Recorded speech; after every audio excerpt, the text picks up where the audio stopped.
Because it's 9:01 on a Thursday afternoon. Thursday morning. But we are live because we have brackets and we have reactions. And Willie and I already got into it this morning on multiple topics, from coaches to creators and everything in between. We got into it. So maybe we'll get into some of it on the show. Sometimes we should press record but not live, just so some of our I thought green about room that. Yeah. discussions get put on tape. Even if we got could have brackets. if we could get bloopers from the green room. We got brackets. We got brackets. Yeah, sometimes in the green rooms, Bash comes at me hard, and then I check him. I say, whoa, whoa, whoa, whoa. But likewise. We got brackets, and there's a whole menagerie of things to discuss. Who got, of course, the annual who got seated where and why and how, and this is BS. And frankly, this is like the third, fourth year in a row. This is like the third, fourth year in a row. You know, I'm Captain Irreverent. I don't. Were you going I to say did. you're Captain Irrelevant? No, irreverent. I don't care if I don't care if the seating committee gets mad at me. Even Matt Valenti even made a remark about it. But last 3 to 4 years, I think it's pretty solid, and I think it's pretty solid here. And I understand the justification and the rationale for almost all of them. So, as much as you guys want to bitch, and I'm for a long time I was the lead of the bitch parade on the seeds. I don't think they're that bad. I don't. I feel like a lot of it too is, I feel like some of the scenes I don't like per se are more of a wish list. I can get on board with that. There I understand. I understand why they don't separate conferences, but I wish they would. Like, I understand not seeding just to say, hey, let's avoid these two Big 10, Big 12 final rematches. But I get it. But I feel like this year with the seeds, it's more wishes and wants. Okay, so there's a few things. There are. Did they get it right? When you're looking at a bracket and the composition of a bracket, and nothing gets scrutinized more than, say, NCAAs or Worlds. And there's a lot of components that go into it. There's straight seeds. There's straight seeds. Like, should this guy be seated above this guy? Then there's the angle that, okay, well, it's not straight seeds because it's part of a formula. Then it's okay, it's part of a formula, but did the formula spit out something that the committee then adjusted? Then you talk about conference separation. Then you talk about matchups we just won. And, a case could be made. A case could be made that you should just put a bunch of very knowledgeable wrestling people in a room, and they could compose a bracket that would suit everybody and be the best for the NCAA championships. If you put me, Pauls, Earl, and a couple other guys in a room, we could probably say, all right, this is probably what they should be seated.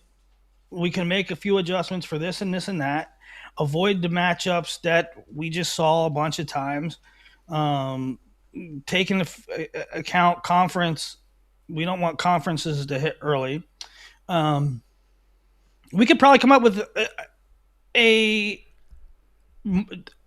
more digestible, more hyped bracket that would satisfy a lot of people. But that's not the case. And the case we have now, the process we have now, is that they go through these rankings, seedings, RPIs, and they spit out a formula. And I don't think there's much wrong with it, guys. You could have your others, you could have your preferences, and I'm not saying there's things that aren't debatable, but there's a difference between Ben Davino should have been the number one seed, and they got it wrong. there is a sound, logical defense for Jack's Forest at the 1, guys. And if you don't think that's true, you either don't know what you're talking about, or you're an Ohio State fan, or you're an Okie State hater, or something. But there is a sound defensible logic behind Jack's Forest at 1. And just to kind of give people a lay of the land for today's show, because I think what we're going to do is this show, we're primarily just going to do bracket reactions, talk seeds, talk paths, and then Willie and I are both going to print out brackets, fill out the actual brackets, and I think we'll do another show of just our picks and full preview. But normally we do that a little bit after, so this show is going to be all seed talk, bracket talk, who's got what path, this and that. Yeah. So we'll go weight by weight. What? Yeah, let me hit a couple things in the chat real quick because they're real quick. Keith Gothard saying Davino got screwed. Stop it. You don't know what you're talking about. Keith, I love you. I love you, my brother, but that's a bad take. Well, I mean, a lot of people disagree with you. I mean, Tom Ryan thinks they should be in jail over it. Okay. We can get to that, too. Not a Wrestler says, when one conference makes up a third of the field, they're going to hit. Don't disagree with you. It's really hard, almost impossible, to have Big Ten guys not hitting round 1 or 2. Big 12 guys not hitting round 1 or 2. But what I hate is you'll have MAC finalists against each other in round 1. You'll have ACC guys in round 2. Like, it's not really difficult to say, okay, this guy's I'm going to mess up the numbers here, but whatever. This guy's a 28, and he has a MAC conference finalist who we just wrestled. It's not hard to change him to the 29. Just change him. Just make sure they don't wrestle. They just wrestled 2 weeks ago. One of them, yeah, you get my point. And then, okay, so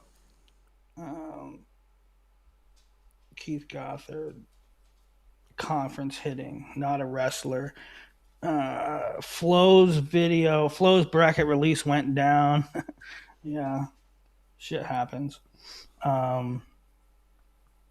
Also, listen, Flo plays with fire, boy. They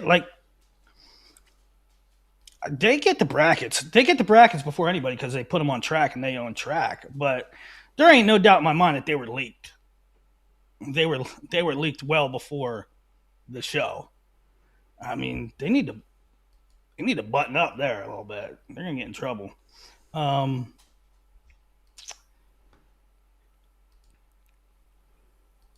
Okay.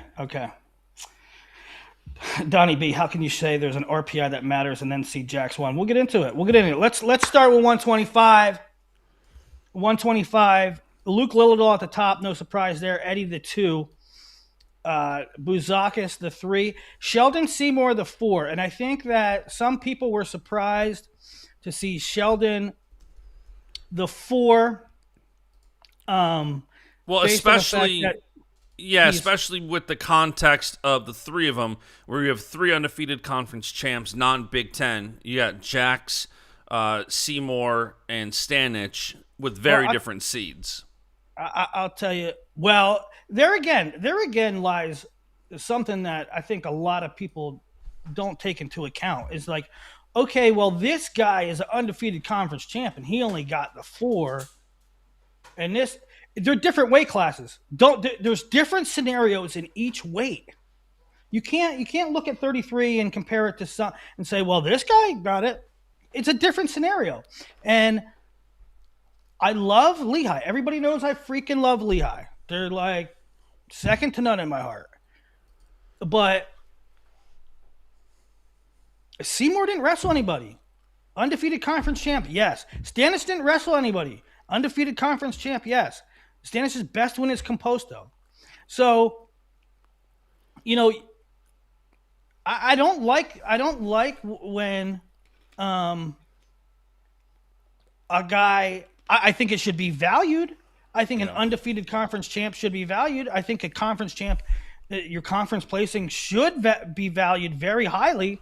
but I don't think it always should trump all. I mean, the fact of the matter is Sheldon Seymour didn't wrestle anybody this year. And give me Eddie Van Treska, who went through V-Rob, who went through Provo, who went through this guy and that guy. Give me his season over Sheldon Seymour. I mean, it's very small. It's 2-4, but you can't sit around in the regular season and say, well, this guy sat out, this guy he sat out here and he sat out there, and make the regular season matter. Can I give you? And then when it comes seeding time, say Sheldon Seymour should have got the seed over Eddie Van Treska and Nick Kazakis. Can I ask you about a caveat to that? Sure. Because it seems like throughout the seeds, they did value quality of competition, but what they did not value is wrestling November through March. And that's where you saw, I was talking to Colin Moore a little bit because he was joking, saying the seeded committee should be in jail. Tom Ryan retweeted, which is why I said that. And I was talking to Colin Moore about it for a little bit, and we were talking about guys getting higher seeds, like Jack's only wrestling second semester, Shapiro only wrestling second semester. You have guys who are wrestling a shortened season. Where do you think that factors in? Like, yes, they're factoring in quality of competition. Do you think they should be factoring in wrestling starting in November? Like, do you think that? I feel like some people thought Davino's edge over Jack's was, yes, he has a loss. He also wrestled 2 extra months of collegiate wrestling. Okay, you say that, but give me another example other than Jack's and Davino. Is there any other example that they didn't? Shapiro getting the 3 seems kind of crazy. Shapiro has a win over Larkin. He also just lost to Jude Swisher. And he got docked for it. 3 still seems a little high. I don't know. Where's he going to go? Behind Caleb? Behind Caleb, who only wrestled 149 or 157, the same duration that Meyer did? I mean, let's not pretend that Caleb's 149 don't count. It's essentially like he didn't wrestle. Yeah. So, like I said, every situation is really different. I don't see this massive blanket. They didn't reward people for wrestling early. I don't see that.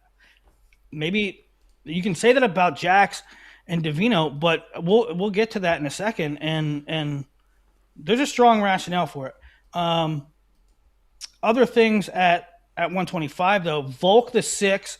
I mean, Volk was ranked 13th before conference weekend, and what a big jump. Yeah, well deserved. I tweeted it. Sometimes you tweet things and you're not sure how people are going to take them. I think people understood that I was not ragging on them. But it's just a major jump. By the way, I have Jory Volk. Jory Volk is my starting 125 pounder on my Dynasty League team. So I'm all in on Jory Volk. But I'm not saying that he didn't deserve the 6. He very, very much deserves the 6. I'm just saying on conference weekend, he did himself a lot of favors. He earned it. Yeah. Last week, it's the same with Nico Ruiz. I tweeted about that.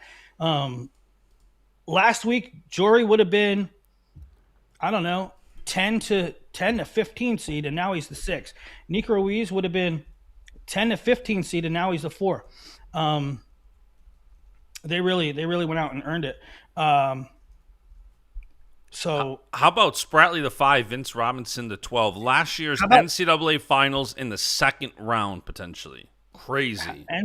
NCAA finals second round. That is wild, and it's always nip and tuck. And at a future date, we're going to go through the brackets now. We're not going to make picks. We're really not going to, I don't think, talk too much about paths, but we're going to do another show. One of our future shows will be paths, will be podium contending teams other than Penn State, which means Iowa State, Okie State. We'll have a special show, or at least a long segment on the paths for Iowa State, Nebraska, Ohio State, and Oklahoma State. Do you want to do our discussion at that point about you not being happy with. Now I got to be careful how I frame this because you keep correcting me. You not being happy with 6 teams sending 10 and almost 20% of the field being 6 teams. You have thoughts on it. It's not that you don't like it, but you have thoughts on Yeah, it. no. So I said it's not. I said something to the effect to Justin offline. He's talking on the phone. It's not good for wrestling that there's 6 teams with 10 qualifiers. That a handful of teams dominate the podium. And he said, "Well," Justin said, "Well, shouldn't that be the goal?" 100%. The goal, the goal should be to get all 10 there. The goal should be to put all 10 on the podium. The goal should be to have 10 national champs. It's not their fault. I'm not saying screw Penn State, screw Iowa, screw these teams that are traditional powers. I'm not saying that. I'm saying it's not healthy for the sport. And there is a massive confluence of factors that led to the current situation we have, in which a couple teams, a handful of teams, score a lot of points and dominate the podium. And I mean, look at last year. Nebraska had 117 points. And I'm not criticizing Nebraska. I'm not criticizing Nebraska for excelling. I'm not criticizing Ohio State for excelling. I'm not criticizing these teams. But 30 years ago, you did not see 5 teams score 65 plus points. What you're having is a bunch of haves and have-nots.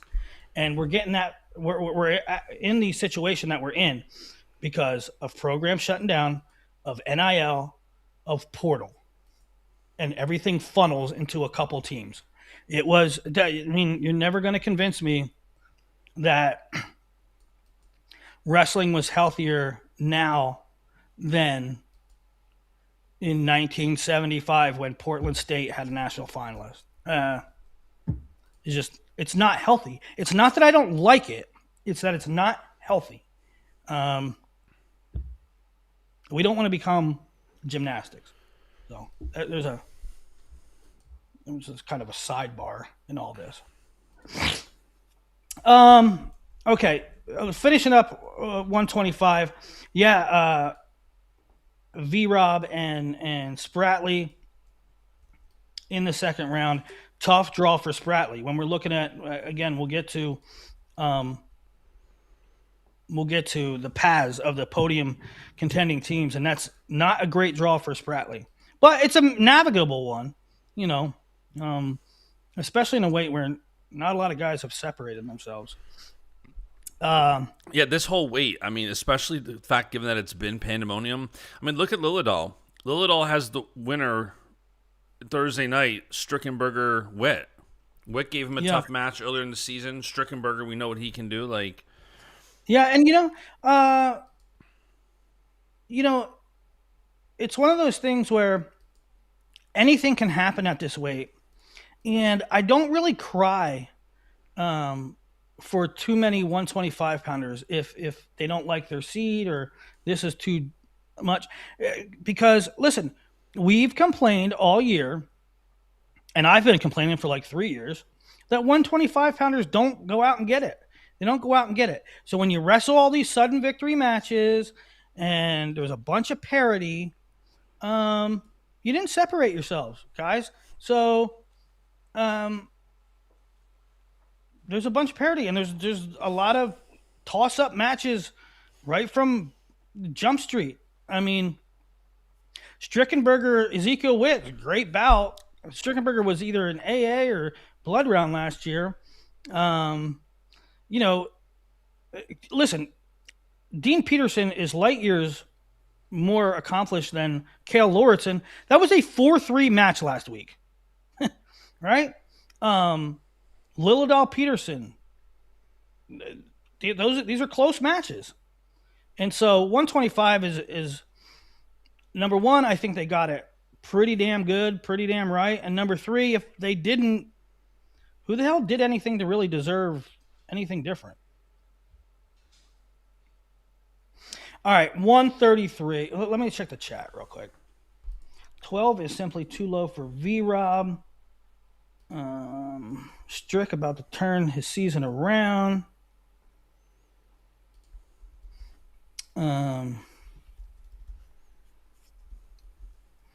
Okay, 133. Jax Forrest gets the one ahead of Ben Davino. So Jax is at the top. Davino and Marcus Blaze down in the bottom half with Drake Ayala and Lucas Bird, the 6-7. Aaron Seidel up top as the 4. Kyler Larkin, the 5. I don't think a whole heck of a lot to write home about in the top half, although it was interesting. In last show before the last show we did before the brackets were released, and we were just talking about potential seeds. I said maybe kind of brace yourself for TK Davis to get a high seed. He's a 1-loss conference champ with a couple good wins. Well, that didn't happen. But what did happen is 26-4 Markel Baker got the 8. And that's also how I know that somebody leaked the brackets. Like, I mean, I don't know that it was Flo, but I don't know. Somebody leaked the brackets because I got text messages early like, how is Markel Baker the 4? And I'm like, what? Tell me stuff. You mean 8? I mean the 8, yeah. So anyway, I don't know how Markel Baker. I love Markel Baker. He's been damn good all year, but the 8 at this weight at 133. And it is funny. You have TK Davis up there at 17 with Zan. TK Davis, Zan likely get Jax next round. That's tough. Yeah, that's another one. When the brackets first got released, you try to catch. You want to make commentary about stuff as soon as it happens, right? And your knee-jerk reaction. And I tweeted something about 133, and I didn't catch the Zan 16. Zan 16 seems wildly low to me. I mean, he's a returning All-American. I know he has some brutal losses, but he also had a good conference tournament. I'm not saying by any stretch of the imagination he should be top 8 seed, but 16, that's really low. Yeah. So let's get into it. This is probably the topic that everybody wants to talk about, and why Jax over Davino and Blaze. I'll let you have the floor first. Like, what did you make of it? It just feels inconsistent. Like the whole thing we've been talking about this past month is the big question mark that since Jax will have no RPI, can he be the one? And I kept saying, well, he's the undefeated conference champ. He has some good wins. He beat Drake. He beat Seidel. He beat Larkin. He's got some good wins. Will that be enough to overpower the RPI? And it's funny, like we've seen the inconsistencies is what it's like. I saw everybody kind of telling Valenti yesterday, like we just want the formula. We just want to see what the actual logic is. Yeah. And that's where it's the inconsistencies. Let me interject one thing. Matt Valenti's good dude. He's talking about it. He's out in the streets. He's not shying away from stuff. He's having fun with it. I love it. Matt Valenti's been very good to me. Very sort of open and transparent with me on a lot of things. So I love everything that Matt Valenti's doing. However, he did say something on Twitter yesterday that I didn't like. He said, well, the Matrix isn't released because the Matrix is something like an ever-moving thing. How can it be ever-moving if the results stopped? The results stopped. All the data you input all the data. What you have it spit out. You have a result. Why don't I don't buy that. I just give us the formula. What you I know why they don't. Here's why they don't, because they don't want to have to justify shit, and they don't want they don't want to have to answer questions. Like if it comes out and Jax Forrest in the Matrix, and I guarantee you this is what happened. I guarantee it. I guarantee it. Jax Forrest is behind Blaze and Davino, but the committee made an executive decision to put Jax one. They don't want Tom Ryan and Kale Sanderson come and say, well, what the hell, damn it? You used your own opinion. Our guy had the numbers, but you used your opinion to put him one. I honestly get that. I get that. Like, they're put in a position to make executive decisions. Let them make executive decisions without being bombarded. But you have to also stand by that. If don't hide behind a formula that seemingly doesn't exist.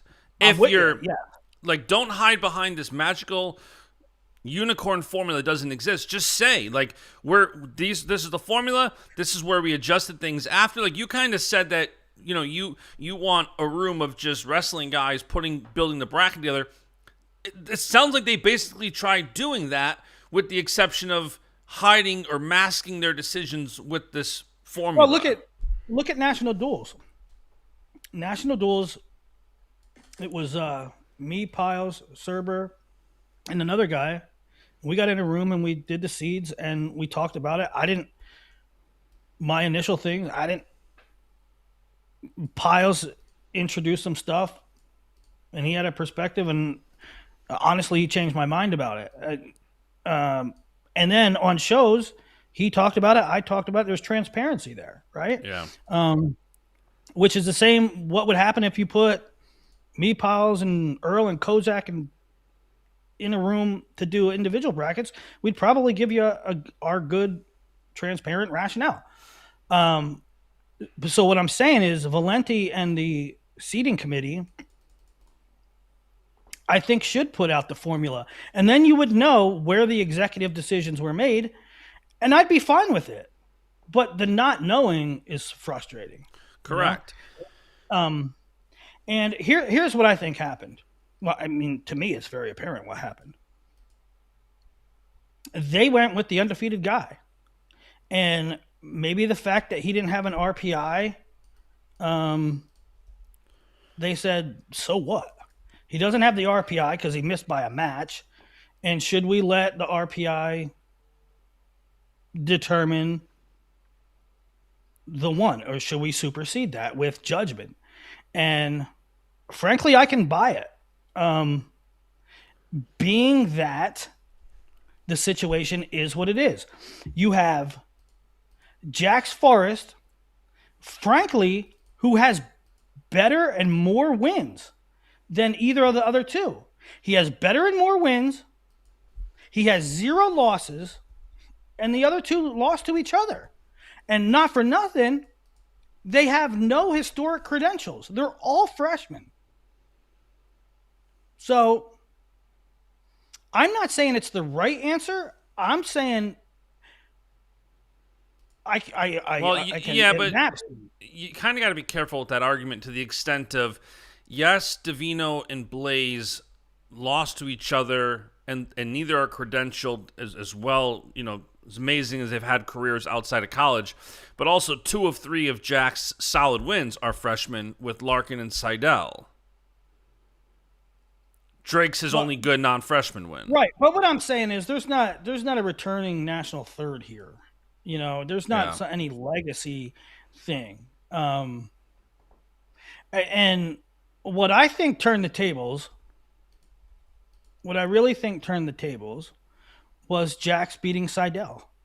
Jax beating Larkin. I think it gave him another high-quality win. And then, because if you look at the coaches' ranking, last ranking, Davino was ahead. Last coaches' ranking, Davino was ahead of Jax. I don't know this for sure, but I kind of do. But I guarantee when coaches' rankings come out, which why aren't they? Why aren't they out? Why aren't coaches' Those should rankings always out? precede the brackets coming out. They should precede them, and at least they should come out with the seeds.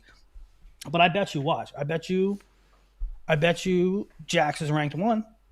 I bet you Jax is ranked one in the coaches' ranking, and so then therefore your next question will be, okay, how can Davino be ahead of Jax and beat Marcus, but then they moved Jax ahead of Davino? I'll tell you why. He's undefeated and he just picked up a, what changed? He's undefeated, conference champ. WrestleStat. He just beat another high quality opponent in Larkin. WrestleStat says the coaches' rankings are out. Jax is one. Told you. Told you. What'd I tell you? What did I tell you?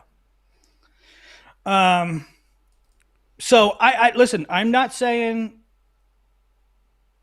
that it's right. I'm not saying I have the right answers. I'm saying it's 100% completely defensible.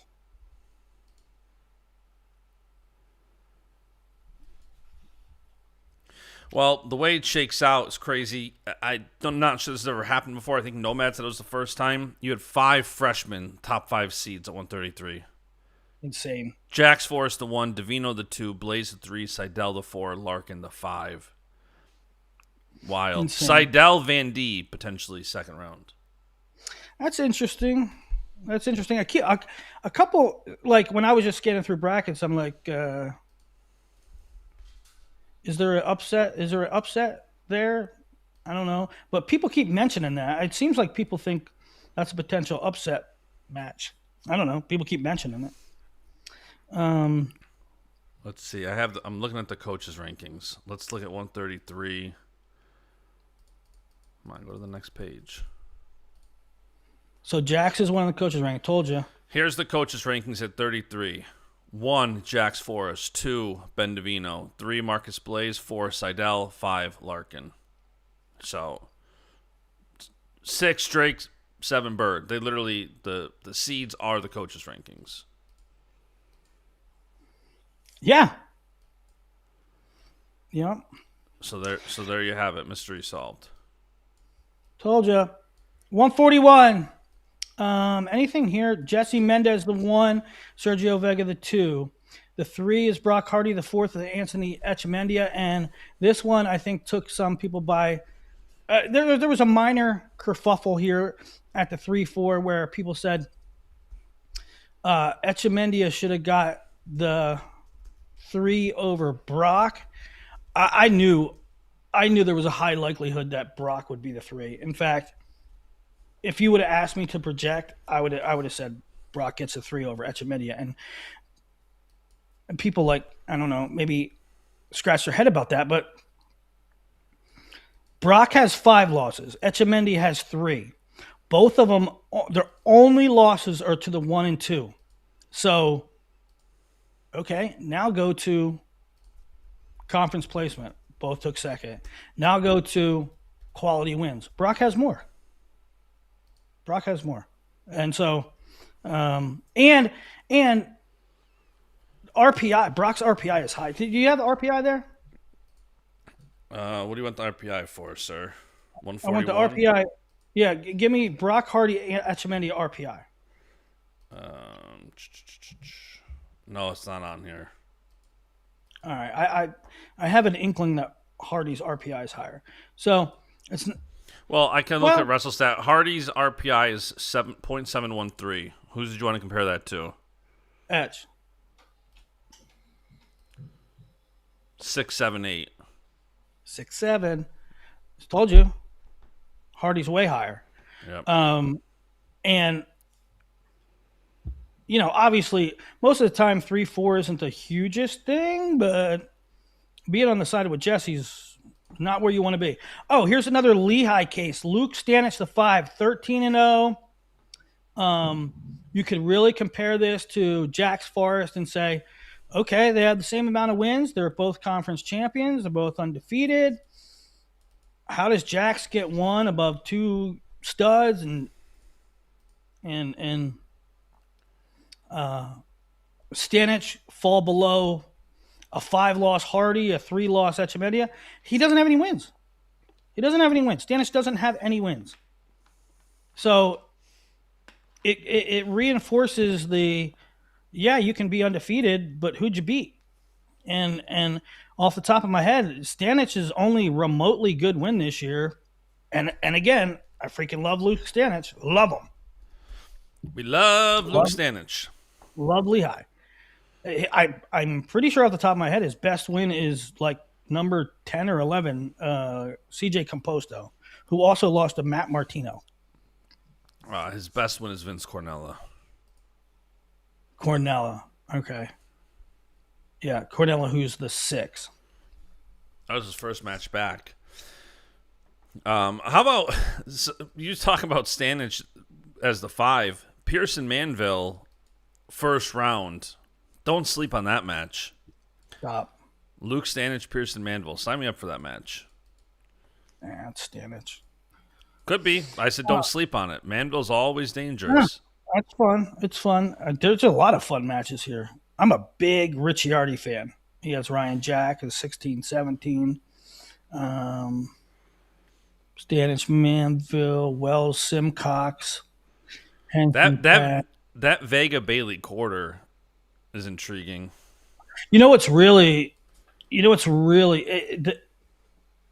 Despite Brock getting a 3 over Echemendia, which is super great, to be on the other side of Mendez. Second round is Braden Davis. Braden Davis gave him all he could handle. Yeah. How about Vega? It's funny you start mentioning like separation. Vega could potentially have to do like a Big Ten kind of gauntlet here. He could have Bailey in the quarters, Hardy in the semis, Mendez in the finals. Is that something? I mean, we don't do a whole lot of projecting in this show, but is that ripe for upset? I mean, now Sergio was a puppy in November, true freshman. That match was close as hell. Yeah. Nasir looked really good. He's looking better and better. I thought his Big Ten performance. Nasir looked really good. I mean, we ain't making picks, but I mean, you pick Vega, but Nasir looked damn good at moments. Just to be clear, friends in the chat, we're going to be making picks, just a separate show. Yeah, we got so many shows. We have so many activities coming up. So many activities. We got to get the captain and Felter's facts. What are they saying in the chat? Aren't you proud of me? I haven't been looking at the chat for a while. Chats. All right, 149. By the way, 140. By the way, last 141 note. Happy birthday, Nick Lee. Nick Lee, happy birthday. 149. This is to me a lot like 125, where, you analyze the hell out of it, but these guys all are really coin flippy matches. So I almost don't care where they're seated. 1 is Shane Van Ness. 2 is Jackson Joy. Cross Wisniewski's the 3. Wasn't this? Yeah. Hey, wasn't Lamer Zargo just the 9th or 10th or 11th, whatever it was, place match to go to NCAA's at Big Tens? No, it was Lamer Block. Oh, Lamer Block. That's right. I was gonna say that'd be odd having that one first round. Colin Guy, 20-8. It's not often you see a guy with 8 losses get a 4 seed. Now some of those came up. Some of those were at 157. He's a conference champ. In a season in which there's Jax Forrest and D Lockett and true freshman after true freshman studs, Colin Guy, ACC champ, 4 seed, true freshman. How about big? So Cross is the 3 seed, right? And he lost. So I'm looking through his losses. He lost to Joy twice. He lost to So 2 losses to Jackson Joy. And then he has a loss to Carter Young. Carter Young is the 12 seed. That's crazy. Mm-hmm. Yeah, yeah. And, there's a lot of pools out there. There's a lot of pools out there that go, you have points and you pick somebody at each seed or, pick a very low seed to make a run or something.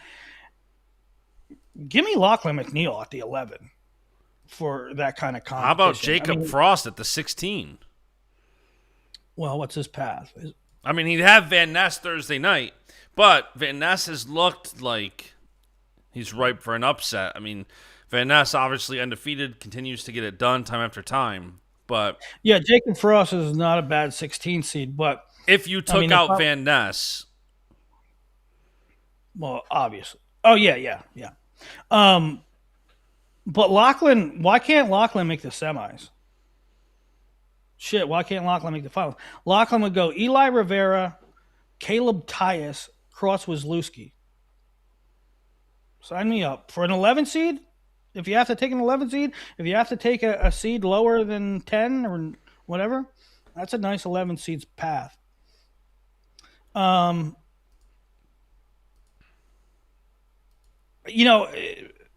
don't know if you're, again, getting into these podium team things. Ethan Stiles has Peterson or Valencia second round. That's a tough second round draw for a guy that was conference champ. I mean, conference runner up. How about Ryder Block Jackson Joy All-American. Yeah, but I just mean Stiles is a returning All-American. He's a conference runner up, and he's only the 7. I don't know. Yeah, that's 149. 157, PJ, Duke, Antrell, Taylor, Myers, Shapiro. Shapiro keeps the 3 seed despite taking his first loss of the season to Jude Swisher, who gets the 6.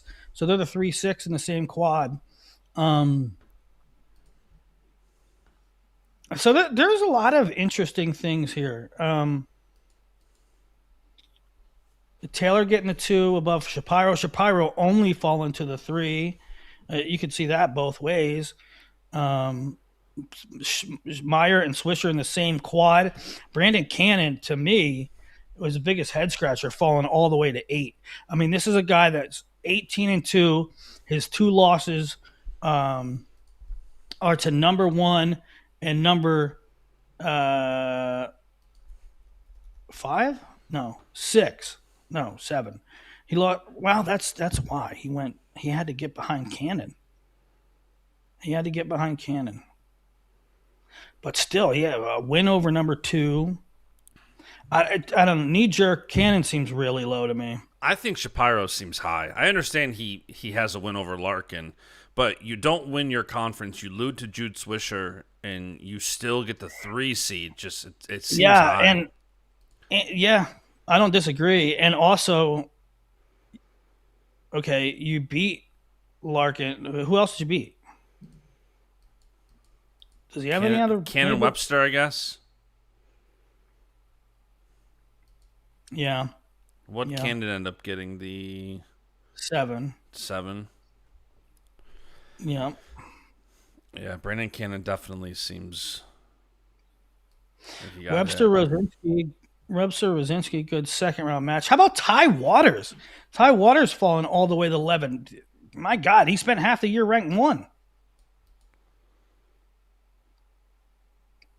Right? Yeah. This is going to be such a fun bracket. I love Waters Swisher second round. You want to talk? There are sometimes when a guy from a lower sort of stratosphere beats an elite stratosphere guy, and you go, okay, sure, 1 match. I do it all the time. But I'm going to tell you, Swisher's legit. I'm not saying he's going to AA. I'm not saying he's going to beat Ty Waters. I'm saying, and I'm not saying that the result is repeatable. I'm saying that Swisher beat him with sound, solid wrestling. Swisher's legit. You want to? I know we're not talking paths too much. It's so hard to go through brackets and not go I 100 know. different direction. But how about Robideau's path at 57 as the 5 seed? So second round winner of Millard Zerbin, quarters potentially Larkin, semis potentially Duke, and if he beat Duke, he'd have Antrell Taylor in the finals, or likely Taylor, Shapiro, whoever, but. Very for Robideau, who started the year as like one of these young phenom freshmen. What a tough path Well, yeah, I being the agree. And, 5. I've seen a lot of comments. I'm going to be honest. I didn't go through it all. I was in the process of going through it this morning, and I'm really looking forward. To me, it's one of the more fascinating topics, and I'm really looking forward to doing this segment on a different show. But the paths for the podium teams, and I've seen a lot of people. I don't know this to be true, but I've seen a lot of people comment Oklahoma State is very good, but their draws are dicey. They got some tough draws. Yeah. So I'm looking forward to see if I agree with that. Here's some of these weights are not like the others. I mean, if you look at the top 12 seeds at 157, and then look at the top 6 seeds at 149, they are not the same things. Vinny Zerbin is a 12 seed, guys. It's crazy. Vinny Zerbin is a 12 seed returning All-American that's 15-4, that has wins over good guys. And he's the 12. I mean, I think the moral of the story here is at 157 is how deep this freaking bracket is, and how some of the top seeds dropped. The top guys dropped in seeds. Cannon the 8. Cardenas is excellent, and he's a 9. Zerbin feels like he got really dinged for the medical defaults. Mm-hmm. Well, yeah, conferences, and then even when he has that medical forfeit earlier at the Cliff Keen to Ty Waters, and then Cal Swenson, and but I mean, yeah, Zerbin's legitimate losses this year is 4-1 to Larkin and 4-1 to Robideau. That's it. Yeah, that's the rest of his losses, there's 3 more, and he's a returning All-American. Yeah, and he's at 12. That's what I'm saying. Okay, look at the dynamics here compared to 49, night and day. It's just because 57 is so deep. I mean, tell me where they got it wrong. I can't say they got it wrong. And Zerbin doesn't have that many great wins. He beat Cardenas back at the Cliff Keen. He has a win over Ty Waters. Apart from that, he didn't really have any good wins. Or strong quality wins when you're talking about the bracket, Yeah. Yeah, I mean, there's really, really great guys at 157 that get lost in the shuffle. I mean, do you guys understand how freaking good Daniel Cardenas is? He's so good. He's 17-3. He's a returning All-American. He's a 9. And how about you're going to have likely... He has to go through Cannon and Duke. Like I was just going to say, Cannon and Cardenas likely to wrestle Duke in the quarters Friday morning. Cardenas and Cannon second round. This weight is pure fire. It's loaded. Pure fire. Okay. 165. Mitchell Mesenbrink the 1. Joey Blaze the 2, despite losing at conferences. Mikey Caliendo the 3. Nico Ruiz the 4. Man. I'm not saying it's wrong. I'm saying, bro, that was that. You want to talk about a conference boost? You want to talk about a conference boost? I mean, his Big 12 tournament was Ryder Downey and D. Lockett back to back, and that's certainly and talk conference boost. You got a conference boost there, and then it sets up a potential Big 12 final rematch with D. Lockett as a potential quarter Friday morning. Yeah. The 5 is D. The 6 is LJ Araju. 7, Max Brignola. You know, obviously, I love the Huskers. I like the way EJ Parko is wrestling right now. That's a scary matchup. I'm a big EJ Parko fan. I mean, I'm a big LJ fan too, but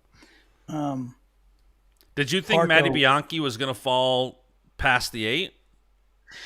You know, Because we talked about that he conference started lost at and 8. He only has well, he has 2 losses on the year. He lost to D, and he lost Anthony to a guy that Berg. didn't qualify from Cal Poly at Pac-12s. So, but again, I wouldn't. 8 seems low, but what's his wins? What's his wins? No, I You thought he know, was going to drop even lower, to be honest. yeah, I wouldn't even been surprised just because formula stuff. Like we all know, he's a returning All American, but that don't get factored in. And um, well, he's also returning All American at a different weight. Um, so you know, you stay buoyed by a high ranking and 0 or 1 losses. But when you take a loss like that, if you don't have quality wins, you plummet. Big Ten matchup in the first round: Scholes and Gallagher. Winner gets Mesenbrink. That's a disaster for Ohio State. I mean, you don't really have a fighting shot there, right? I mean, you're immediately going the backside. Um, and I love Patty Gallagher. I'm just saying it's Mitchell Mesenbrink. It's not. I think Patty Gallagher can beat a lot of guys. I don't think anybody can beat Mitchell, so I'm just keeping it real. Well, Um, history there. I mean, it was a. I want to say Messenbrink only majored him 10-2 at Big Tens, but Ryder Downey, Ryder Downey had a rough Big 12 and still kept the 11. But 165, great weight. Not a whole lot of arguing to be done. I think it's probably pretty square. yeah. Okay, 174, Levi Haynes, the 1. The 2 is Simon Ruiz, Christopher Minto, the 3, Karchla and Kennedy, the 4-5. Singleton, the 6. The 7 is Steed.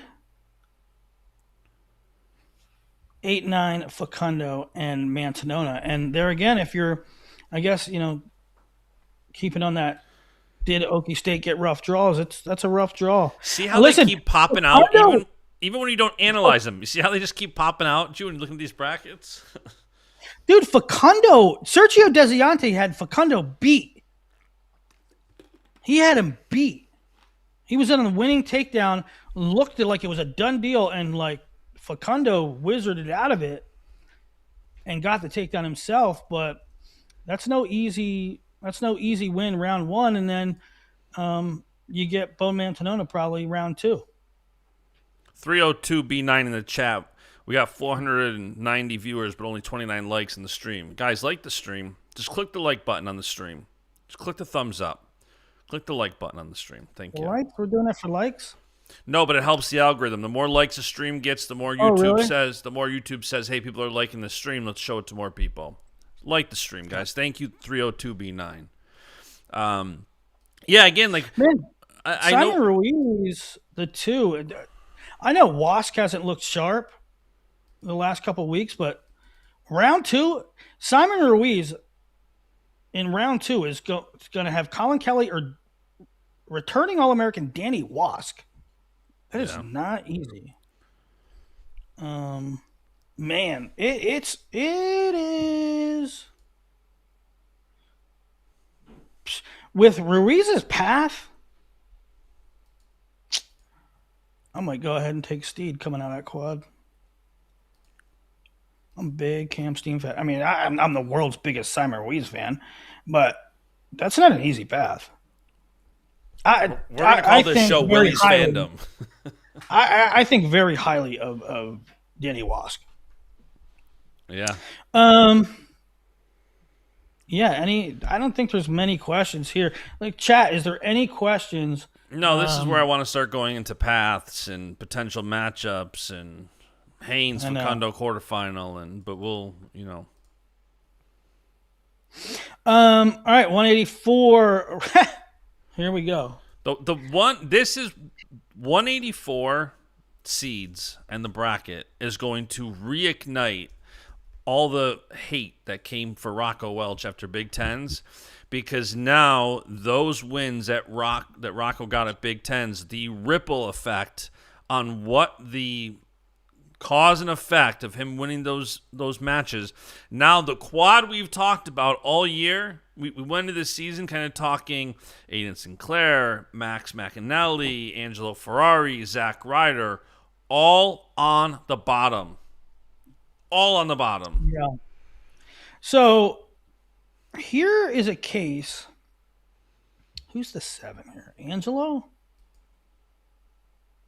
Angelo got a higher seed here than at Big Tens, even after medical forfeiting out of Big Tens and taking 8th at Big Tens. Angelo was the 8th, I think, at Big Tens, the 7th year. Angelo and Sinclair, I mean, there's the potential. Huh? I don't know. I'm not sure I understand how Angelo is ahead of, like, Nietenbach and Silas. So I'll tell you why. I honestly think the win over Sinclair was very helpful. He had that early season win over National Duels and that was Sinclair's only loss all year. So that really, I think, helped Angelo, who, if he didn't have that win, only having 14 matches, missing, he wrestled 2 matches in between December 12th and the Big Tens. 2 matches. I know. It's insane. And if he would have just wrestled a couple more matches, he'd have an RPI and he'd be. Well, I don't know if he'd be much higher because he ended up defaulting out anyway. But yeah, listen, if Angelo would have had an RPI going into Big Tens, he would have took 2nd or 3rd. And then his seed would be super. To me, I understand that he got injured, but to me it was sort of self-inflicted because you didn't give yourself any cushion for getting injured. You should have just wrestled a couple more matches early in the year.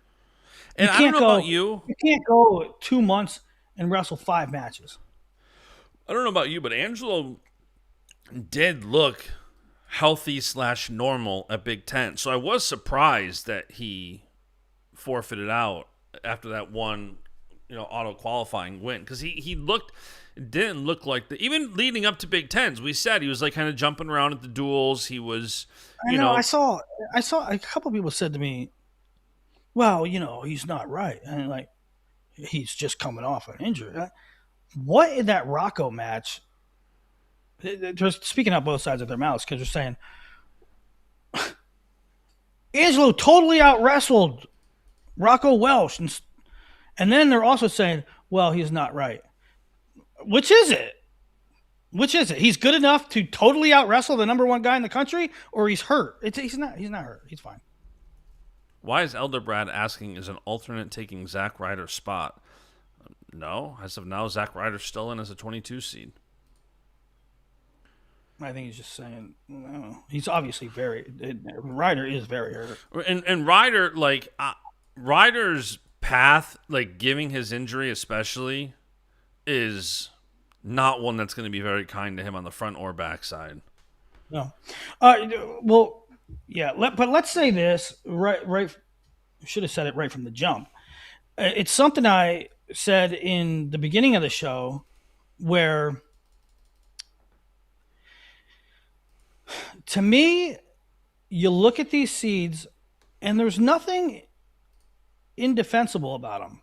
I totally get Angelo at the 7. I totally get Sinclair the 2. I totally get McAnally the 3, and on and on and on. But what I think people are upset about is, like, you can defend those seeds, but I think what people are upset about is like a common sense factor where not all the studs are on one side of the bracket. Like Yeah. they're basically saying to the committee, why don't you just use some judgment and separate? Which I can't argue with that, but I can't argue with the seeds either. Well, it's like this is what always gets me about the seeds don't matter people. Well, sure they do. Look at Rocco's path versus look at Sinclair's path. Look at the difference in the 1 versus 2 right there. Even like Sinclair or Angelo are going to have each other potentially in the quarters. The winner of that match gets Max McAnally. The winner of that match gets Rocco. Like, hold on, how what? did Conway hold on to the 4? How did Conway hold on to the 4? He just lost to Caleb freaking Campos. You know I love my F&M boys. I love small programs doing big things. Love it. But Well, let's take a look, William. well, I guess he only technically has one loss because that Jackson Smith loss doesn't really count, right? Or doesn't? But his best wins, who's his best wins? Jaden Bullock? Brock Mantanona, Isaac Dean. Isaac Dean? Yeah. He actually, look at this. He has some sneaky wins because, like, James Conway beat Jaden Bullock, conference champ. He beat, you're going to think this is crazy, but he beat Joe Curtis, conference champ. I don't know. Yeah. But I mean, look at it. Again, he's he lost wrestled. to Caleb Campos and held on to the 4 seed in a weight that has Silas Allred, Eddie Nietenbach, Angelo Ferrari. But again, if Allred and Angelo don't medical forfeit out, I mean, can you really push or press too hard on those guys being 7-8 after forfeiting out of conference tournaments? You know, it's like, yeah. Look, honestly, James Conway has 34 matches this season. That's very uncommon these days. Like, I love seeing someone wrestle that much, only a couple losses, beat conference champs, has some good wins. Like, I'm not gonna sulk over a good seed. But bro, no disrespect to anybody. No disrespect to Conway, Saldano, Isaac Dean, Dylan Fishback, Brock Mantanona. I would like to be in that quad. Compared to the other quads in this weight? Absolutely. Again, it's for the whole seeds don't matter, people. This weight is the prime example of it. Yeah. Look, there's a clear side of the bracket you don't want to be on. And a clear quad you do. Right. So that's 184. Again, I understand the seeds. They're defensible. If we had our way, we'd like some human intervention and separation, yeah. Balance the brackets, yeah. 197, Josh Barr, Rocky Elam, no duh. Stephen Little with the 3. Stephen Little with a 3 who 2 weeks ago lost to Mikey Squires. Sonny Sasso, the 4, who lost to Gavin Nelson this season. I've never seen. I shouldn't say that. That's rare. It's rare that you have a 4 seed that lost to a guy that didn't qualify. The 5 is Joey Novak. 6, Rademacher, which I hate this one too. Not that it's a foregone conclusion that this materializes, but Little and Rademacher, 2 Pac-12 guys in the same quad. I mean, they're the only 2 Pac-12 guys, and they're in the same quad. Just switch it. 7 is Cody Merrill. Cody Merrill kind of has a decent path. I mean, all things considered. I mean, yeah, I guess it's NCAA's, but I mean, who you scared of? Maxed out? Rocky and Barr back to back, but again, like that's NCAA semifinals. I get what you're saying. Yeah, when you're a freshman and you're a 7 seed, I don't think you can complain about who you get in the quarters. It's just like you're going to get somebody really good. I just can't wait for Um, Gabe Arnold's dad's graphics for this tournament. and that that Gabe and that Arnold, Merrill took Elam to overtime. Gabe Arnold with the toughest draw. Marcel Lopez also at the 27 has 5, but Gabe Arnold would have a path of 5 conference finalists, including 3 conference champs. That draw is brutal. A potential path. I know we're not talking paths, but a potential path of Rademacher, McDaniel, Little, Elam, Barr. Crazy. Yeah. And, it was, again, talking about paths for podium teams a little bit prematurely. McDaniel, for a returning All American, it's a pretty brutal draw. Because in round 2, you'd go with Rademacher, who he's like 2-6 against, albeit almost all of them are freestyle. Yeah. And then you go another All American and Little, and then Rocky. But for a returning All American, that's a pretty brutal draw. Yeah, for sure. Man, I love the way Sonny Sasso is wrestling though right now.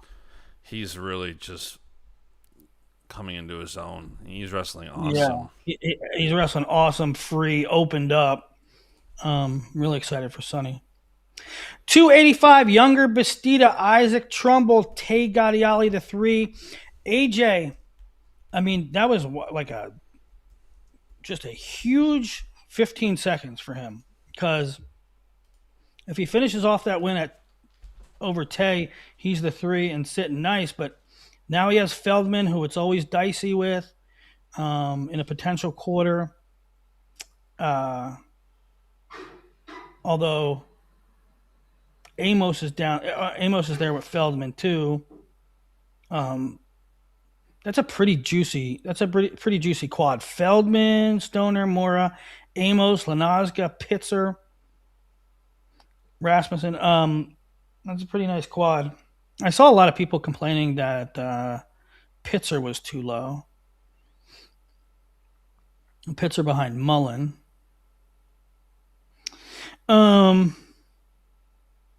Nathan Taylor, the 6. Connor Doucette, the 7. Christian Carroll plummeted to the 18. Yeah, tough draw for Carroll. Trumbull, second round. Anything at heavyweight? Man, Carroll with the brutal draw. Having Trumbull second round potentially. Trumbull, it's funny, Willie. Everybody sounds like they're taking Trumbull as a sleeper pick. Not a sleeper pick, but like where everybody's assuming that Bastida was like the favorite, and it feels like that's shifted towards Trumbull now being the favorite. Because everybody keeps saying, like, yeah, Bastida's good, but everybody's picking him, but I think I'm going Trumbull. And with the exception of, like, the captain's been saying it for quite some time now. A lot of people have been saying it, but it feels like the overall pick here has been shifting to Trumbull. And if you look at Trumbull's path, I mean, it's crazy. Again, I know we're not talking paths this show, but it's hard to look at these brackets and not. I mean, it's just the second round matchups here. Listen to these potential second round matches: Bastida Mullen, Marisola Keeter, Feldman Pitzer, Pitzer Ferrari, Amos Feldman, Tay and Hopke. I mean, these are awesome. Like, this weight, the second round is incredible. Mm-hmm. 1, 2. Are you mathing? I'm looking. Yeah, I've gotten to that stage of bracket. Bracketology? I've gotten to that stage of bracketology where I'm looking at the loser of Aiden Sinclair and Angelo Ferrari and seeing who they get in the blood round. Oh yeah, so you're Ferrari and Sinclair meet in the quarters, about 372. Their blood round match will be against the guys that come out of Mantanona, Fishback, Dean, Soldano, Conway. So I don't know. I just thought that's pretty interesting. We do Just have because, to do, when you talk bracketology, there are, what, 640 total matches to go and pick. And, you got to do the backside. You got to see who AAs. yeah, yeah. Yep. So that's the brackets, guys. That's my sort of, I don't know, sort of defense slash rationale for why some of the apparent head scratchers are not real head scratchers. I don't know. I thought the seating was pretty damn good this year. Well, those are bracket reactions. Now we also have to fill out our brackets and do our full picks and preview. And maybe in the picks and preview, I don't know, do we do a whole standalone path show plus a picks and preview? Do we do picks and preview next and then standalone path show? So much to dive into. I know the fans keep wanting us to just go live every day for the next 10 days. I'm down. Yeah. We got to do picks and previews. We got to do crystal ball and team projections. We got to do like backside stuff. We got to do podium team, like paths for the podium teams. Lots of stuff, bud. Hey, real quick, do you want to talk? Because I always liked giving you nerd time. Do you want to talk qualifiers by state for a few minutes? Sure. I have it up on Mass Scouts. And pretty. There's a lot of data in there. Like it's not just like Luke Lilladall, Missouri, but there's also what they're ranked, what they placed in their conference tournament, what year they graduated, what they were ranked on the big board when they came out. So it's a really fun look and fun. It's a good reference to see not only who qualified by state, but other data like what their big board rank was or what they placed in their conference tournament. But Pennsylvania led the way with 50. Ohio and New Jersey were tied with 28. California had 23. I think it's um, maps pretty well to what has been the recent trends. 50 is really high for Pennsylvania. 50 is really high for anybody. I checked like the recent history. Pennsylvania also had 50 in 2021, but there's a little bit of a caveat with that. Um, in that 2021 was the year Ivies didn't participate. Uh, you might have had a couple more EIWA's got more bids than typical because Ivies were out. So there's a little bit of an asterisk there, but a pretty high historic number for Pennsylvania. Um, it's really healthy to see Florida with 11, Texas with 8. Shout out Florida.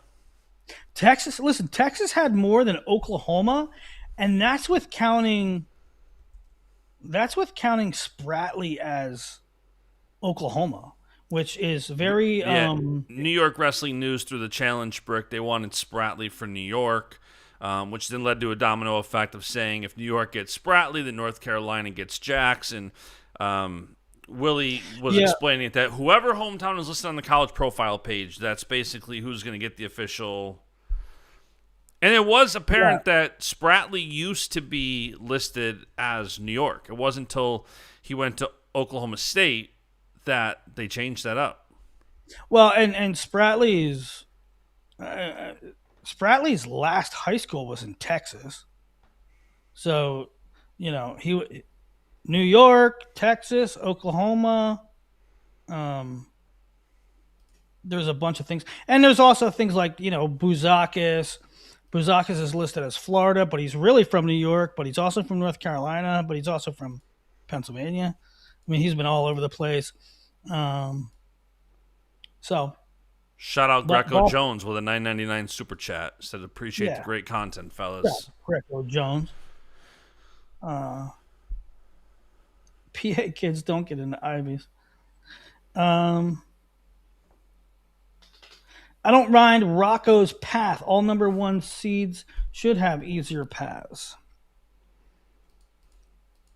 Again, I think it's defensible.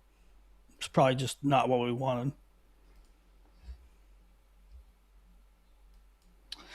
Well, that's the bracket reaction show, ladies and gentlemen. Bash, I don't know if you want to like put it on wax and say when we're going live again and when our next show is, but Well, we both need to go out and buy new printers.